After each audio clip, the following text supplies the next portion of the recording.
hopefully, of this 20th chapter Y nuestro is to tema, a consider medida que five vemos, esperamos aspects nosotros of la primera parte de este apostolic life, capítulo 20, which should be vamos a considerar 5 aspectos de la vida apostólica que deberían ser representados de forma correcta en la vida eclesial siempre hoy en día. Entonces, si Dios quiere, vamos a cubrir estos 5 aspectos que están en estos versículos. Y el primer aspecto es el siguiente, que el apóstol Pablo tenía objetivos evidentes, metas evidentes al llevar a cabo su misión. Y como hemos visto, él lo hacía todo en oración y en súplica al Señor, pidiendo sabiduría, ayuda y guía. Él trabajaba, obraba por fe. Él nunca diseñaba innovaciones que fueran nuevas para sí mismo, para poder avanzar la obra de Dios. No, más bien obraba siguiendo la palabra de Dios siempre. Y sin embargo, él nunca fue hallado confundido, ¿no? Siempre seguía una rutina metódica, sin esfuerzo. Él constantemente estaba avanzando y estaba siguiendo su llamado, que era evangelizar las regiones gentiles y predicar en las grandes ciudades de antaño, de modo que ellos pudieran ser centros para el esparcimiento del evangelio. Y él nunca se quedaba en un solo lugar por mucho tiempo. Y bueno, él había estado mucho tiempo en Efeso, pero eso fue evidentemente porque estaba funcionando como un centro de esparcimiento del evangelio. Era un lugar donde se reunía la congregación y la palabra de Dios iba a todas las regiones alrededor. De modo que era necesario que el apóstol permaneciese allí por un cierto periodo de tiempo enseñando, instruyendo, poniendo el ejemplo. Pero lo que pasó allí en el anfiteatro, que Demetrio ocasionó en sus compatriotas, esa fue su señal para poder irse de allí. Él estaba a salvo mientras estaba en Efeso, el Señor lo guardó, pero ahora ya era tiempo para irse. Ellos estaban listos para la obra. La iglesia estaba equipada, estaba completa. Entonces, después de que se terminó el alboroto, llamó Pablo a los discípulos, otra triste despedida. Su vida fue una sucesión de despedidas y les abrazó y se fue a Macedonia. Y después leemos en el versículo 2, cuando ya había ido a esas partes y les había dado muchas exhortaciones, entonces vino a Grecia. Su objetivo era cumplir su comisión. Y él planeaba. Acuérdense que él escribió a Timoteo, la segunda carta de Timoteo 3:10. Tú sabes mi doctrina, dice. Da una lista de cosas y entre ello él incluye mi propósito. ¿Tú has conocido completamente mi propósito? Y el griego significa mi plan. Las cosas que yo había determinado hacer. A través de la oración, él decidió que necesitaba visitar en cierto orden ciertas cosas. Él tuvo un plan sensible. A veces por visión Dios se comunicó con él. A veces el Espíritu Santo cambió su camino, cambió su ruta, le desvió, pero Pablo planeaba. Algunas veces vemos en unas supuestas iglesias sanas de forma doctrinal, con las doctrinas que se predican, vemos la reunión de las personas y frecuentemente detectamos hoy en día que no se hace un gran esfuerzo, no hay mucha planeación, no hay una determinación por avanzar con diferentes proyectos para servir al Señor. Yo no estoy hablando de cosas nuevas, no. Eso es algo característico del mundo carismático, siempre tener nuevos trucos y muchas cosas que no están de acuerdo a la palabra de Dios. Yo no me estoy refiriendo a ese tipo de cosas, ¿no? Aún así, tiene que haber una preocupación constante de tener objetivos, metas para poder avanzar, no solamente como iglesia, sino en nuestra vida como creyentes. yo no he sido usado mucho por Dios de una forma significativa para testificar en la comunidad o en alguna otra parte por algún tiempo. Debo orar, debo volver a este plan y tengo que estar disponible al Señor como individuo y como iglesia. Eso tiene que ser así. Mira cómo está aquí la iglesia apostólica. Una de las características con el apóstol Pablo es que él tenía planes constantes y propósitos. Y lo vemos en el capítulo 19, el capítulo anterior, versículo 21. Donde dice, después de que estas cosas terminaron, Pablo se propuso en el Espíritu, él oró evidentemente, se conducía como un hombre cristiano. Cuando había pasado por Macedonia y Acaya, ese era su plan, después ir allí y después ir a Jerusalén. Él tenía que hacer eso para poder acompañar la ofrenda que se había organizado. Había problemas y dificultades y hambruna en Jerusalén. Y entonces Pablo había alentado a las iglesias gentiles a poder tener esta ofrenda y ayudarles. Y esta ofrenda en particular, durante 2 años, las iglesias señalaron a diferentes personas para que pudieran llevar estas cosas y Pablo iría con ellos para ministrar en Jerusalén, ayudarles y también para llevar la ofrenda de las iglesias gentiles. Y después en este capítulo 19, versículo 21, después que yo estuve allí, que haya estado allí, me será necesario ver también a Roma. No es que fuera a estar como de turista, no. Había allí una iglesia que ya había tenido ahí cierto tiempo y las personas de Roma estaban en el día de Pentecostés, se habían llevado de vuelta el Evangelio y muchos gentiles habían sido convertidos. Sin embargo, Pablo era el apóstol señalado para los gentiles y él tenía el deseo de ir allí y enseñarles y predicarles y asegurarse que todo estaba siendo llevado a cabo como tenía que hacerse y a exhortar y alentar. Y vemos aquí el plan que él tenía. Él tenía diferentes lugares a su cargo, estas grandes ciudades ahí en Grecia y después en última instancia Roma. Y él planeaba por adelantado, versículo 22 del capítulo 19, y enviando a Macedonia a 2 de los que le ayudaban o ministraban allí, 2 de los que predicaban junto con él, Timoteo y Erasto, él se quedó por algún tiempo en Asia.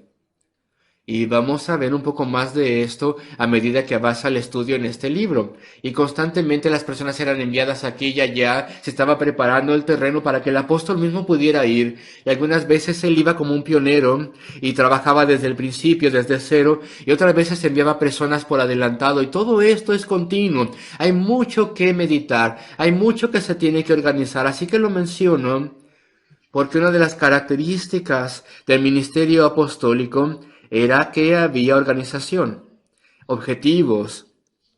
No solamente estaban descansando, simplemente asegurándose que lo más básico se llevaba a cabo y nada más, ¿no? Tenemos que reflejar esto también en la iglesia. Y puedo ir a la segunda carta de Corintios, capítulo 2, por un momento, y quiero mostrarles un poco más al respecto de esto, segunda de los Corintios 2:12. El apóstol habla al respecto de que él tuvo que irse de Efeso a Troas, o esa era su intención. Cuando llegué a Troas para predicar el Evangelio de Cristo, aunque se abrió puerta en el Señor, escuchen esto, versículo 13, no tuve reposo en mi espíritu por no haber hallado a mi hermano Tito. Así despidiéndome de ellos, no dice otras cosas, sino solamente esto, así despidiéndome de ellos partí para Macedonia. Él estaba siguiendo sus pasos, por así decirlo. Y él fue para poder encontrarse con Tito. Después, versículo 14, mas a Dios gracias, el cual nos lleva siempre en triunfo en Cristo. Eso fue en Efeso. Uno iba a ir aquí y después el apóstol a su debido tiempo llegaría allí y se encontrarían. Habría ya obra allí. El apóstol fortalecería sus manos, predicaría también. Y sí, y estoy viendo esto de los versículos que tenemos aquí, es un poquito de explicación, por así decirlo. El apóstol ahora va a Macedonia, pero él ya había determinado ciertas cosas y él predica e instruye a las personas y después avanza a Grecia. Hay movimiento constante, tiene objetivos constantes que están siendo cumplidos. Y vengo al versículo 2 del capítulo 20 y me hace pensar al respecto de una segunda característica que es la siguiente, una instrucción. Esa es una característica constante de la vida del apóstol. Cuando él había ido a esas partes, aquellas regiones, y les había exhortado. Esta palabra que dice aquí exhortación es una palabra muy hermosa y después vino a Grecia. Es una característica de su ministerio. Fue a Macedonia, las iglesias de Filipo y Tesalónica y Berea también, y otras que no se mencionan aquí, pero que sin lugar a dudas también se formaron, no solamente esas 3 ciudades. Y él les dio mucha exhortación. Es una palabra hermosísima. La exhortación es más amplio que simplemente instruir. He estado utilizando la palabra instruir. Instruir tal vez nos trae a la mente doctrina, práctica, cosas así. Sin embargo, la exhortación es mucho más elástica. Esta es la palabra bíblica que lo tenemos aquí en el contexto. Tiene un significado más amplio. Viene de la raíz de decirle que alguien se acerque para aconsejarle, también para regañarle o alentarle. Puede ser cualquier cosa así. Y esto nos recuerda de lo que intento mencionar de vez en cuando, las 4 áreas de la predicación. Evidentemente tenemos que predicar el Evangelio, el camino a la salvación, lo cual hacía el apóstol, llamar a las almas, razonar con almas. Después hay doctrina, también la enseñanza de la palabra de Dios. También se tiene que poner de forma metódica y predicarse de todas las partes de la Biblia, las grandes verdades de Dios y su carácter y sus planes y la caída del hombre. Y la promesa de Cristo, y las profecías, y la venida de Cristo, y la redención de Cristo, y la redención sustituta de Cristo en el Calvario, su resurrección, su reino en la gloria, que está a la diestra de Dios el Padre, todas las doctrinas de la fe, que podamos enumerar, las doctrinas de la gracia, también estas cosas constantemente eran enseñadas, pero la exhortación va más allá que eso, es regaños también. Aliento también los unos a los otros. En la predicación hay constante aliento y también hay referencia a la conducta y cómo necesitamos avanzar y cómo podemos avanzar y cómo podemos lograr estas cosas con la ayuda de Dios. Todas estas cosas están cubiertas aquí. Y hay otro aspecto también de la exhortación que verdaderamente viene bajo el título del aliento, y es predicar la gloria de la verdad y de Cristo, de modo que los corazones sean alentados y las personas puedan tener cierto sentido del cielo, por así decirlo, y puedan ver un poco de la grandeza de Dios y la amabilidad de Cristo, que puedan sentir un poco de las bendiciones de la salvación. Y el predicador debe buscar levantar a las personas, y sí, podemos tener un poco de entendimiento de estas cosas y esto hace que las personas glorifiquen a Dios, y cualquiera de estas cosas pueden dejarse a un lado, y frecuentemente 1 o 2 aspectos de la predicación se dejan a un lado. Frecuentemente la predicación del Evangelio es dejada a un lado. Eso es sorprendente. El fundamento de todas las cosas es el Evangelio. Y hay muchas iglesias buenas, con buenos creyentes, y no tienen nada de evangelismo, no tienen cultos evangelísticos, y el predicador casi nunca predica el evangelio. Cosas sorprendentes. Hace muchos años nunca esto era así, pero hoy en día sí es así frecuentemente. Hay 4 áreas de la predicación, tienen que ser honrados, y el evangelismo es un área de estas cosas. Y después hay exhortación, donde la doctrina era el segundo que mencioné. Y hay personas hoy en día que son muy buenos al enseñar la doctrina, y algunos de los predicadores en la radio y en el internet enseñan bien la doctrina, doctrina. Pero hay muy poca exhortación, y podría decirse de algunos predicadores, y tal vez ellos son buenos predicadores y son buenos hombres, pero podría decirse de algunos predicadores que nunca van a señalar tu pecado, jamás. Jamás van a interferir contigo, ni te van a retar, ni te van a alentar, en particular cuando estás atribulado. Todo es doctrina.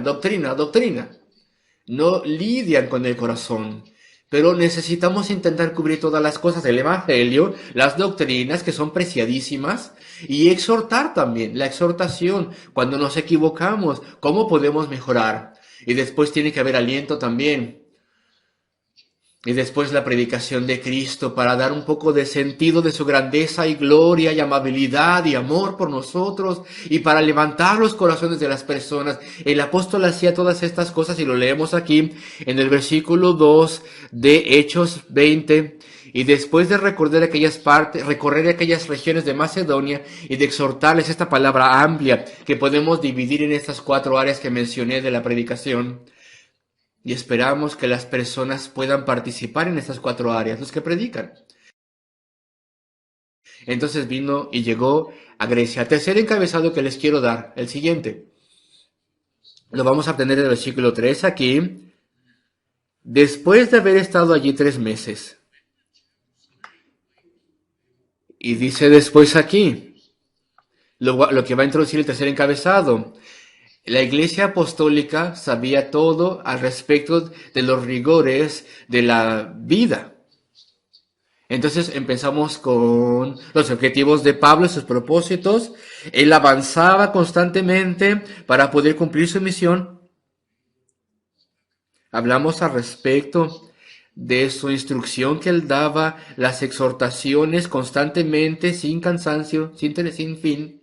A veces volvía a ir a ciertas iglesias, lo vimos ahí en Hechos, y vimos cómo tal vez a veces iba 3 y 4 veces y pasaba tiempo instruyéndoles. Y aquí vemos un poco más de cómo ellos tenían que sostener los rigores de la vida terrenal.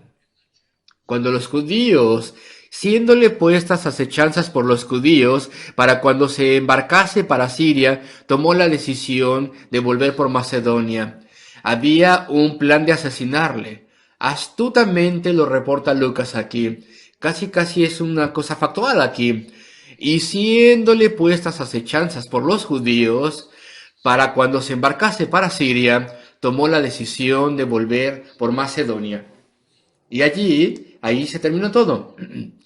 Pero Lucas, dinos algo más. Esto están planeando asesinarle. ¿Y por qué Lucas tendría que decirnos más? Pues porque desde su punto de vista, esto estaba pasando constantemente. No pasó en Corintio, pasó en Efeso hasta el final, porque Pablo preservó al apóstol en especial en esos lugares porque así dijo que lo iba a hacer. Pero aparte de eso, constantemente pasaba planes para asesinarlo. Y el apóstol nos dice todo al respecto de esto en 2 Corintios capítulo 11, versículo 24. Ustedes conocen este pasaje, estoy seguro. De los judíos 5 veces he recibido 40 azotes menos 1. 39 azotes salvajes de estas golpizas a manos de los judíos. ¿Cuándo pasó todo esto? No sabemos. Sin embargo, aquí se nos dice que 3 veces he sido azotado con varas, 1 vez apedreado, 3 veces he padecido naufragio.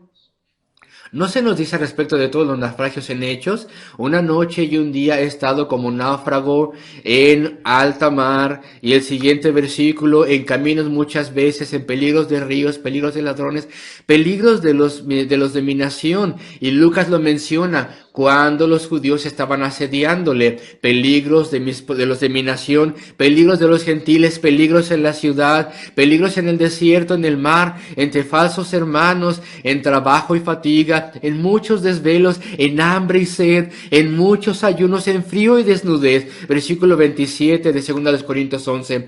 Ahora el versículo 28. Y además de otras cosas, lo que sobre mí se agolpa cada día, la preocupación por todas las iglesias. El apóstol Pablo y los demás sabían todo al respecto de los rigores de la vida terrenal. ¿Y por qué? ¿Por qué? Estos son siervos del Dios de las maravillas. El apóstol, junto con los otros apóstoles, cuando el Espíritu Santo, los llevaba a hacerlo, sanaban e incluso levantaban a los muertos. Eso era una obra del Espíritu Santo. Eso era una autentificación apostólica específica. Eso pertenecía al periodo de la inspiración de la Escritura.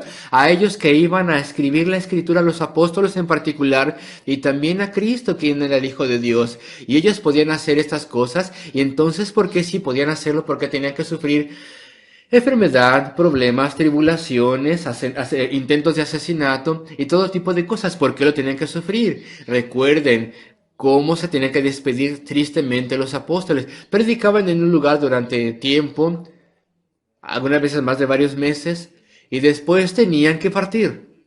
Personas que habían sido salvas a través de sus ministerios, hablando humanamente, hablando, personas que les amaban, tenían que ver que partían y había tribulaciones y hostilidad. Y eso era conmovedor. Después había la preocupación al respecto de Tito, que ya mencioné. Él llegaría a cierto lugar y había otro predicador que faltaba, no habían completado el camino. ¿Qué es lo que le había pasado? ¿Había sido lastimado tal vez? ¿Algo le habían hecho? Tal vez habría gran preocupación en su corazón de Pablo por sus obreros que trabajaban con él, sus hermanos. ¿Por qué entonces tenían que sufrir los rigores de la vida terrenal de esta forma? Vemos parte de la respuesta allí. Una razón, pues porque el Señor pone a sus siervos y a todos los creyentes a través de los rigores de la vida terrenal. Una razón es para que podamos apreciar mucho más la escala de las bendiciones, el tamaño de las bendiciones. Por ejemplo, aquí en 2 Corintios el apóstol se goza en decir cuán grande era para él cuando por fin él y Tito se encontraron. Cuán importante era para él, no sabemos dónde y cuándo. Es extraordinario que, que ellos se encontrasen, aunque no sabían dónde estaban. Sin embargo, Dios los trajo, los unió, y el alivio fue muy grande. Y fue evidentemente por el poder divino que esto se hizo, y la soberanía de Dios, por eso se encontraron. Y todo tuvieron gran alivio, y todo se terminó. Queridos amigos, el tamaño de la bendición es evidente cuando conocemos los rigores y las dificultades. Y somos forzados a orar y tenemos respuestas a nuestras oraciones. Y es hermoso y levanta nuestras almas. Y hay gran parte de nuestra certeza de salvación que viene de todo esto. Y sin esos rigores no podríamos apreciar las bendiciones especiales y el poder de Dios. Y estos rigores, desde luego, nos destetan del mundo, nos apartan del mundo, nos dan compasión por otros también. Porque no somos inmunes de estas cosas. Hay inmensas dificultades y hostilidades y oposición y todo tipo de fuerzas en contra de nosotros. Y esto nos dice cuál es el carácter de Satanás y la naturaleza de este mundo y la hostilidad en contra de Dios, cómo es. Y entonces nos afirma en nuestra convicción de que la única solución es la redención. Y después que el apóstol sufriera estas cosas, esto mostró a las personas la verdad de ese gran denunciado. Tenemos este tesoro. No admiremos a los predicadores, queridos amigos, los siervos. La naturaleza humana tiende a admirar a los predicadores demasiado. No hagan eso, no. Porque ellos son solamente personas, débiles humanos. Vean al apóstol Pablo en su necesidad y sufrimiento.